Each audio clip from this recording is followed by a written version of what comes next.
could all tell us, including Mr. Ford, what you make of the Ford phenomenon, if I can call it that. He's been doing very well in the polls, the latest ones. He's the front runner. He seems to have tapped into a kind of anger in the city. Some people find it scary. Some people find it inspiring.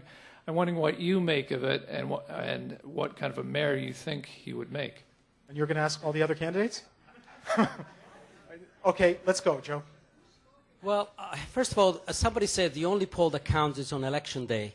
You know, 6 years ago when David Miller got elected and John Tory was second, the person who was first at this time in the calendar was Barbara Hall. The second person was John Nunziata.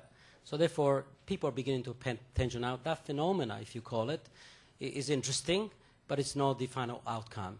I find it more interesting because all my colleagues to my left, but not politically, basically are trying to all be attracted to that magnet to my right. You know, and by so doing, clearing the center, and the left for Joe Pantalone. You know, if you want to vote for a progressive city builder who's not going to demolish the place like all of them want to do, then it makes it clear. So I'm pleased by that personally. And the fact that Mr. Ford is able to get the vote of his colleagues only 16% of the time is only going to what indicates that you're going to have a team captain without a team if he were to get elected, which he won't be. Okay, thank you, Joe. And we're going to go to Sarah, please. Yes, I think I tapped into the anger with myself when I decided to run. I was angry, and I think the people out there are angry, and I think Mr. Ford has tapped into that. But I think as they look deeper, what will happen is they'll see that Mr. Ford doesn't show up to council. He says, I've been to more committee meetings, more budget committee meetings than Mr. Ford has in the last year. I don't even work there.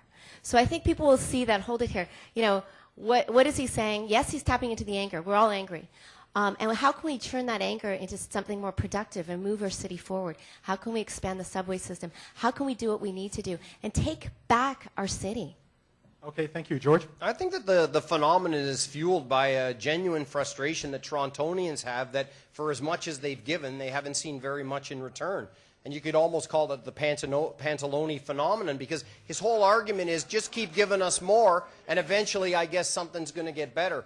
People have paid a lot more, but the services really don't seem to have followed, and I think that this gives rise to, in a time of some economic uncertainty, gives rise to that kind of opportunity. I think where we will in the next 45 days be needing to focus our time is on fiscal reality, because what no one's yet held Mr. Ford to account is with respect to his plan to take $1 billion out of the revenue stream. Now, I say for 1 year we can freeze taxes and you forego some new revenue. His plan already on the books, including new spending, but he said $1 billion in revenue that he plans to give back. And he's not told us beyond an anecdote about a party or this or that. He's not told us specifically what service implications come from his $1 billion unfunded commitment to reduce revenues. Really want to get to the audience? Rocco? The anger and frustration out in the city of Toronto is the true political legacy of the Miller years. That is the ultimate legacy, and that's what everyone is wrestling with. And there's no question that Mr. Ford has tapped into that. I'm not an angry person. I am frustrated at what's going on, but I believe, and I'm an optimist, and have always been an optimist. And I think at the end of the day, Torontonians are going to want a plan to move from anger and frustration to action. There is no plan. There's a series of anecdotes in Mr. Ford's. There is no record of consensus building, which is absolutely necessary in a system. And there are a series of character and judgment flaws that have been repeatedly in newspapers that as people focus are going to wonder if this is in fact who we want representing the city of Toronto. Thank you, Rocco. Now, I'm going to go, to you, Rob, you've got the final. I'm not taking rebuttals on this one, so be as angry as you want. That's fine. It just comes down to, I know people are fed up with the gravy train and the wasteful spending down at City Hall. I've been down there for 10 years.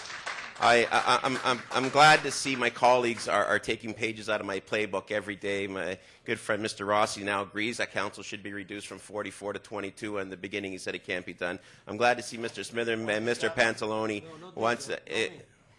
yes, not me. I don't follow. I don't interrupt you. I apologize. Right. Okay, thank. And I see that they want to abolish the vehicle registration tax. When I first registered, I said I'm going to abolish the vehicle registration tax. People are sick and tired of the wasteful spending, the $12,000 retirement parties that are going on, and Mr. Pantalone.